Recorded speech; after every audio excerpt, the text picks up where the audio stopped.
Hello, I'm Mark Schechter with Ideal Luxury, where we buy, sell, trade, and make loans on watches, diamonds, and jewelry. Welcome to another edition of Question Mark, where we answer popular questions about these luxury items. Today we're discussing how to spot a fake Rolex. Rule number one, and you've heard me say it before, know who you're dealing with. Who are you doing business with? It's a big step. For other ideas, let's take a closer look. Okay, when you have a genuine Rolex in your hand, especially if it's for the first time, you'll notice, or should notice, that it's a substantial, well-crafted, precise instrument.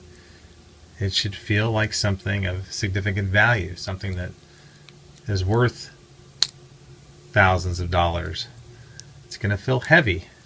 Some of the older models have hollow links, so they're not going to be as heavy as the new stainless steel models or the 18 karat models, but it's still going to feel pretty substantial. It's not going to feel chintzy or cheap.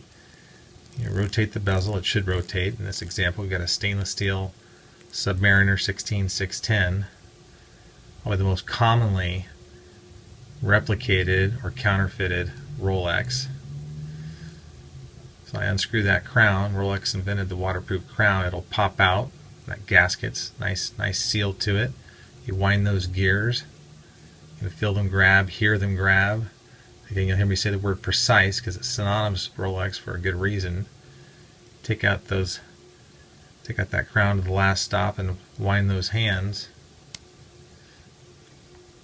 They should move around smoothly. And again, feel like something of precision. Go into that second stop. Should be able to wind that calendar. Of course, I'm on video, so it's going to give me a hard time. There we go. That Cyclops is going to magnify 2.5 times. The imitations are about 1.5 times, so it won't be as noticeable. If you have the advantage, speaking of magnification, to have a jeweler's loupe, a 10-power loupe, or even a magnifying glass, if you look at the lettering on the dial, even under magnification, it's going to be nice and crisp and tight without splotches. Those markers are going to be perfectly in line with the minute markers. No glue, no splotches, no indication of anyone being in there messing around. Now, there is such thing, you may have heard, or are such things as aftermarket or custom parts. In this case, we've got a men's stainless steel and 18 karat yellow gold 16033 that we have put a custom or aftermarket pink mother of pearl Roman dial in place of a champagne stick dial, and an 18 karat yellow gold and 1.4 karat diamond bezel. These are both custom or aftermarket accessories. It just means they weren't manufactured by Rolex. Still real mother of pearl, real diamonds, real gold, but significantly less expensive. That's why you see so many aftermarket parts. And it shouldn't concern you that the watch isn't authentic, but it should lead you to ask what else has been replaced. In this case, we've got the original Rolex Jubilee bracelet. You can see the crown there on the clasp. You can see the nice embossing marks.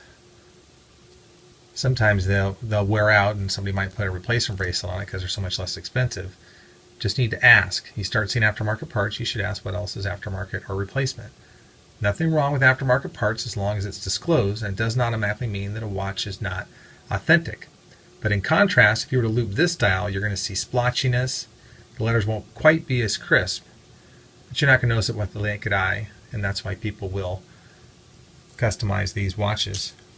Now, if you're lucky, you're also evaluating a watch for purchase, a pre-owned watch.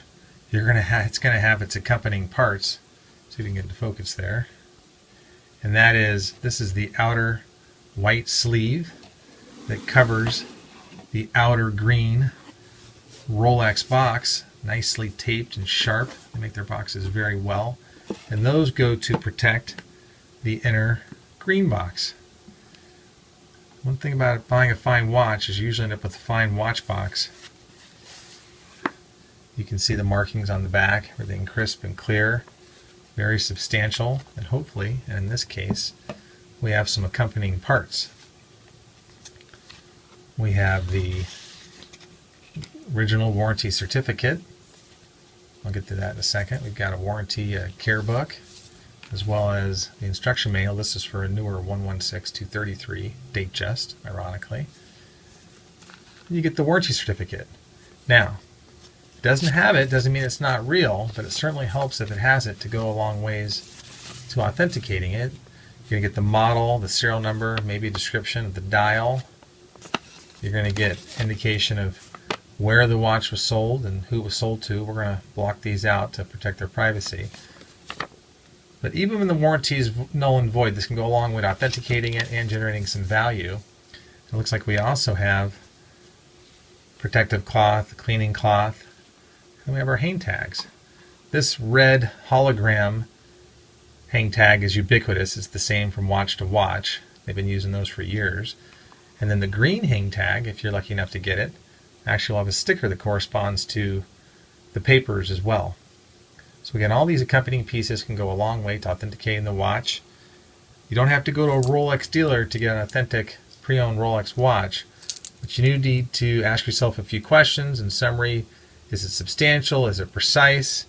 When you look at the dial and you look at the functions of the watch, does it move smoothly and sharp? But again, at the end of the day, it wouldn't hurt to defer to an expert or have someone take a look at it before you purchase it. That's all for today. If you'd like your question answered or would like to learn more about buying, selling, trading, or borrowing from Ideal Luxury, feel free to visit our website or give us a call.